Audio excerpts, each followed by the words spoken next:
இந்த வீடியோல வந்து 3 விடயம் பேச வேண்டியிருக்கு. அந்த விடயம் பேசுறதுக்கு முதல் வந்து இப்பதான் ஒரு நோட்டிபிகேஷன் வந்தது. என்ன அப்படின்னா, நம்மளுடைய ஜாக்லின் அவர்கள் வந்து கதறி இருக்காங்க, திட்டி இருக்காங்க. அவங்களுடைய லாஸ்ட் போஸ்ட்டை வந்து ஏன் இப்படி நெகட்டிவிட்டியை பரப்புறீங்க அப்படின்ற மாதிரி. நம்ம எப்பயுமே சொல்ற ஒரே ஒரு விடயம், உப்பு தின்னவன் தண்ணி குடிச்சுதான் ஆகணும் அப்படின்னு. பிக் பாஸ் 8 தமிழுக்குள்ள அந்த ஷோவை நாரடிச்ச நபர்கள் அப்படின்னா, அதாவது ஏண்டா இப்படி போலித்தனமா நடிக்கிறீங்க, சரோஜா தேவி மேம் அவர்களோட நடிப்பைய மிஞ்சிற மாதிரி இருக்கே போலித்தனம் அப்படின்னா, ஃபர்ஸ்ட் பிரைஸ் வந்து ஜாக்லின். அதே மாதிரி அதே ஃபர்ஸ்ட் பிரைஸ் வந்து முதலாவது இடத்துல 2 பேருக்கு கொடுக்கலாம். அவங்களுடைய தோழி, அதுவும் உண்மையா பையா அப்படின்னு தெரியாது, சௌந்தர்யா. இந்த 2 பேருக்குமே வந்து பக்காவா ஃபேக்கா இருந்த நபர்கள்ல முதல் பிரைஸ்னா இந்த 2 பேர் தான். பக்காவா பிஆர் கூட்டங்களை செட் பண்ணி இன்ஃபுளுசர்களை விலைக்கு வாங்கி லஞ்சம் குடிச்சிட்டு போன நபர்கள்னா இந்த 2 பேர் தான். அவ்வளவு தூரம் இந்த ஷோவை எவ்வளவு தூரம் கெடுக்க ட்ரை பண்ண முடியுமோ அவ்வளவு தூரம் பண்ணார்கள். 3ஆவதா ராணஃப் அப்படின்னு ஒருத்தர் ஜாயின் பண்ணாரு. சரியா, இந்த கோவா கேங்கே நாட்டுக்கும் வீட்டுக்கும் உதவாத ஒரு கேங்க தான் மக்களால பார்க்கப்படுது, மக்களால செருப்படி கொடுக்கப்பட்டது பிக் பாஸ் 8 தமிழ். சோ அப்ப அங்க உண்மை இல்ல, பொய், பித்தலாட்டம், உண்மையான ஃபேன் பேஸே இல்ல. அப்ப என்ன நடக்கும்? இப்படிதான் கதற வேண்டியதா இருக்கும். இன்னைக்கு கூட அந்த அம்மா கதறி இருந்தாங்க. சரி, அதையும் வந்து பார்த்துருவோம். சோ முக்கியமா இந்த வீடியோல பார்க்க போற விடயம் வந்து, ரித்தன்யா அவர்கள், சகோதரி ரித்தன்யா அவர்கள் விடயத்துல அந்த டாபிக்கை நம்ம பேச ஆரம்பித்ததுல இருந்து நான் சொல்ற ஒரே ஒரு விடயம், கல்யாணம் என்றது முடிவில்லை.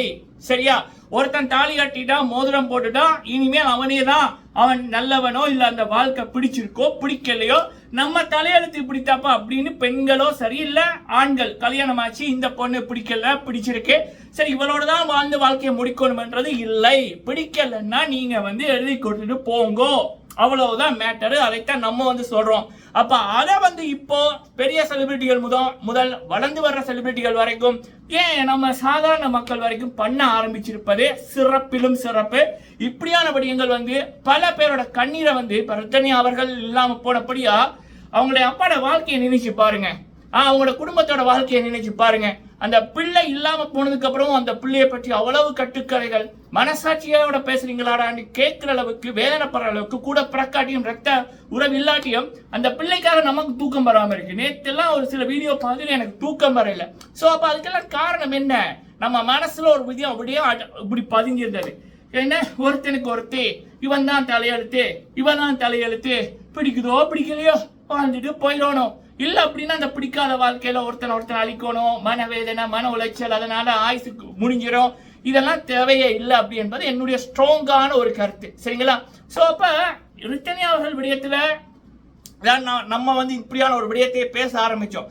அதுக்கப்புறம் நடக்கிற நிகழ்வுகள்ல சில நல்ல விடயங்கள், இப்ப தனுஷண்ணா அவர்கள் விடயமா இருக்கட்டும், தனுஷண்ணா அவர்கள், அப்புறம் ஐஸ்வர்யா மேம் அவர்கள் அவங்க விடயமா இருக்கட்டும், இப்ப நம்மளுடைய நேத்து தான் ஒரு பெரிய நியூஸ் சேனல்ல ஒரு விடயம் பார்த்தேன். நம்ம சாச்சனா அவர்களுடைய சகோதரி சாதனா அப்படின்னு நினைக்கிறேன், அவங்க வந்து விவாகரத்து 2 பேருமே அக்செப்ட் பண்ணி விவாகரத்தை வாங்கியிருக்காங்க அப்படின்ற மாதிரி ஒரு பெரிய நியூஸ் சேனல்ல போட்டிருந்தாங்க. ஸ்கிரீன்ஷாட் எடுத்து வச்சிருக்கோம். நமக்கு பிறகு இல்ல அப்படி இல்லை அப்படின்னு சொன்னாலும் அப்படின்னு நம்ம ஸ்கிரீன்ஷாட் எடுத்து வச்சிருக்கோம். நான் பார்க்கக்கூடிய ஒரு 70,000 பேர் பார்த்துருந்தாங்க. சரிங்களா, அது நல்ல விடயம். சோ அதை பற்றி என்னுடைய ஒரு விளக்கம் ஒண்ணு. அடுத்தது வந்து பாத்தீங்க அப்படின்னா, நம்மளுடைய சாச்சனா அவர்கள், முத்துக்குமரன் அவர்கள், விஷால் அவர்கள் இன்னைக்கு பண்ண ஒரு தரமான சம்பவம். அது வந்து அந்த உண்மையை காமிக்குது. இந்த போலி கோவா கேங்கு, சௌந்தர்யா, ஜாக்லினோட கம்பேர் பண்ணிக்குள்ள உண்மைன்னா எப்படி இருக்கும்னா, இங்க இவங்க உண்மையை காமிக்கிறாங்க. சரி, அதை பற்றிய பேச்சு. அடுத்தது பிக் பாஸ் 9 நம்மளுக்கு போக இருக்கிற நபர்கள்ல ஒருத்தரை பத்தி ஒரு சில அப்டேட். சரிங்களா, அது என்ன அப்படின்றத பார்க்கலாம். இந்த விடயங்கள் இந்த காணொலியில பார்க்கலாம். ஃபர்ஸ்ட் டைம் வந்திருக்கீங்கன்னா மறக்காம சப்ஸ்கிரைப் பண்ணுங்க, உங்களுடைய கருத்துக்களை தவறாம சொல்லுங்க, வீடியோவை லைக் பண்ணுங்க. ஓகே, முதலாவது விடயம் வந்து சாச்சனா அவர்கள். சோ சாச்சனா அவர்கள் வந்து பாத்தீங்கன்னா, சாச்சனா அவர்களா இருக்கட்டும், சுனிதா அவர்களா இருக்கட்டும், அன்ஷிதா மேம் அவர்களா இருக்கட்டும், சுனிதா மேம் இருக்கட்டும், அன்ஷிதா மேம் அவர்களா இருக்கட்டும், மோஸ்ட்லி அங்க இருந்த அந்த பெண்களுக்கு, முக்கியமா இல்ல சுனிதா மேம், சாச்சனா அவர்கள், அன்ஷிதா மேம் அவர்கள், இந்த சௌந்தர்யாவை யார் யார் பகைக்கிறாங்களோ, இல்ல இந்த சௌந்தர்யாவோட, அதாவது இந்த ஆளுக்கு முதலாவது இடமோ 2வது இடமோ வர தகுதி இல்லை. அப்ப தகுதி இருக்கிறவனை தகுதி இல்லாத மாதிரி காமிக்கணும். அதுக்கு வந்து சௌந்தர்யா செட் பண்ணிட்டு போன காசு வாங்கின பெய்ட் ரிவ்யூவர்ஸ், எலும்பு துண்டுக்கு பேசுற கூட்டம், அந்த 1.5 லட்சம் சப்ஸ்கிரைபர்ஸோட ஒருத்தன் இருப்பான்.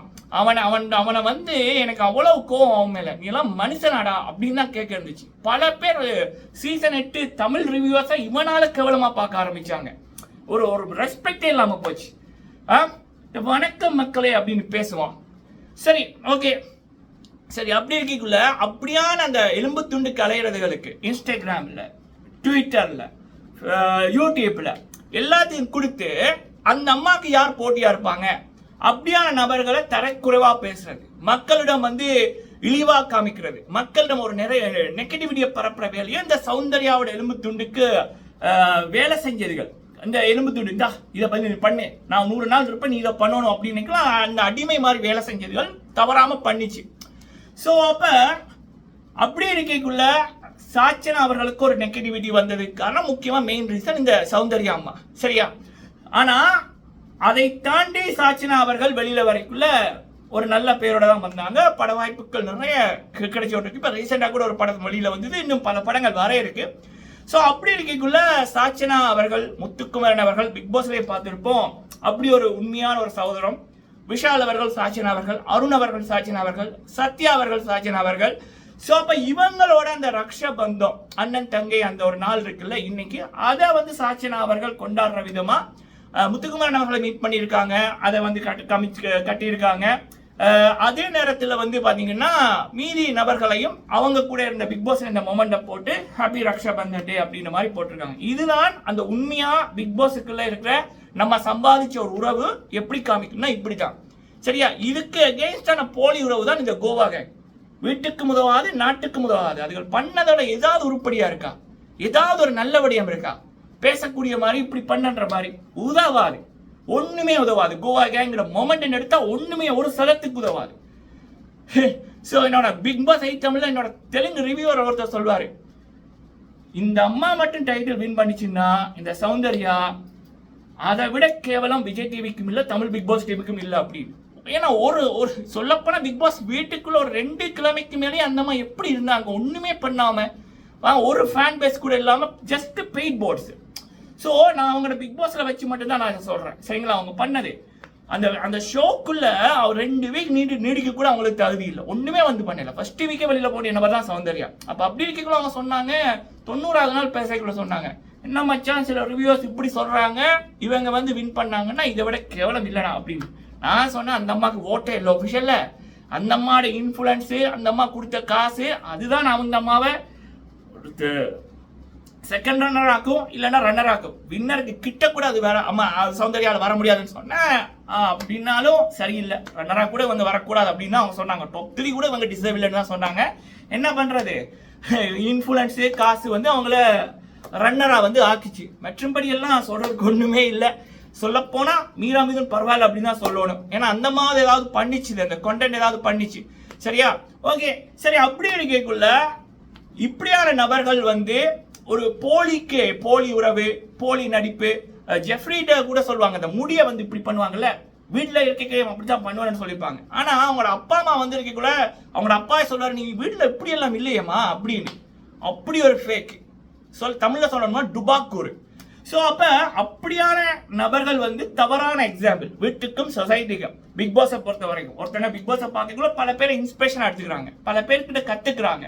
ஆரியவர்கள்ட்ட நல்ல விடயங்கள் கத்துக்கிட்டாங்க, ராஜு அவர்கள்ட்ட வந்த எவ்வளவு நல்ல விடயங்கள் படித்தார்கள். ஸோ அப்படி இருக்கக்குள்ள எப்படி பிக் பாஸ்க்குள்ள ஒரு போலி உறவு இருக்கக்கூடாதுன்னா அதுக்கு கோவா கேங்க சொல்லலாம். எப்படி உண்மையான உறவுகள் இருக்கணும் அப்படின்னா அது பிக் பாஸ் ஐட்டம்ல பொறுத்த வரைக்கும் நம்ம சாச்சனா அவர்கள், முத்துக்குமரன் அவர்கள், அன்ஷிதா அவர்கள், விஷால் அவர்கள், சாச்சனா அவர்கள், விஷால் அவர்கள், அருண் அவர்கள், சாச்சனா அவர்கள், அந்த அண்ணன் தங்கை உறவு அற்புதமா இருந்திருக்கு, சரிங்களா? அதற்கு இப்ப நடந்த மோமெண்ட் வந்து ஒரு சாட்சி. ஓகே, அடுத்தது வந்து பாத்தீங்கன்னா ரித்தன்யா அவர்கள் விடயம். கண்டிப்பா நம்ம பேரண்ட்ஸ் வந்து நமக்கு சொல்ற விடயம் இல்ல, நம்ம வளர்ற சூழ்நிலை தான் நம்மளோட எதிர்காலத்தில் சில முடிவுகள் எடுப்பதற்கு நம்ம ஆள் மனசுல வந்து பதிஞ்சிருக்கோம். அதே நேரத்தில் கூட இருக்கிற நபர்கள், அந்த பிள்ளை வந்து 11வது நாளே அந்த விடயத்தை சொல்லிக்குள்ள அவங்களோட அப்பா வந்து இது வேணாமா, இது இப்படி இல்லாம நீ வாழலாம் அப்படின்னு ஸ்ட்ராங்கா சொல்லி இருந்தாருன்னா, இல்ல ஆரம்பத்திலேயே அப்படி வளர்த்திருந்தாருன்னா இன்னைக்கு அந்த பிள்ளை உயிரோட இருந்திருக்கும். ஸோ அப்ப நான் வந்து சொல்றது பெண்களுக்கும் சரி ஆண்களுக்கும் சரி, கல்யாணமாகி அது 1 மாசம் ஆனாலும் சரி, இல்ல 10 வருஷம் 25 வருஷம் ஆனாலும் சரி, ஒரு டைம்ல உங்களுக்கு பெயினா இருக்கு, முடியல அப்படின்னா அதுக்கப்புறம் வாழாதீங்க, அந்த வாழ்க்கை வாழாதீங்க, விட்டுருங்க. ஒரு 20 வருஷம் 10 வருஷம் இருந்துட்டீங்க, ஒரு இதா இருக்கு அப்படின்னா நீங்க 2 பேரும் பேசி பிரிஞ்சிருங்க தற்காலிகமா. அதுக்கப்புறம் உங்களுக்கு தற்காலிகமா இருக்கிறது சேர்ந்து இருக்கிறத பிடிச்சிருக்கு அப்படின்னா டிவோர்ஸ் பண்ணிடுங்க. வாழ்க்கை உங்களோட வாழ்க்கை நல்லா இருக்கு, உங்களை நேசிக்கிற உங்களோட குடும்பங்களோட வாழ்க்கையும் நிம்மதியா இருக்கு, நல்லா இருக்கு. இதுதான் தேவை.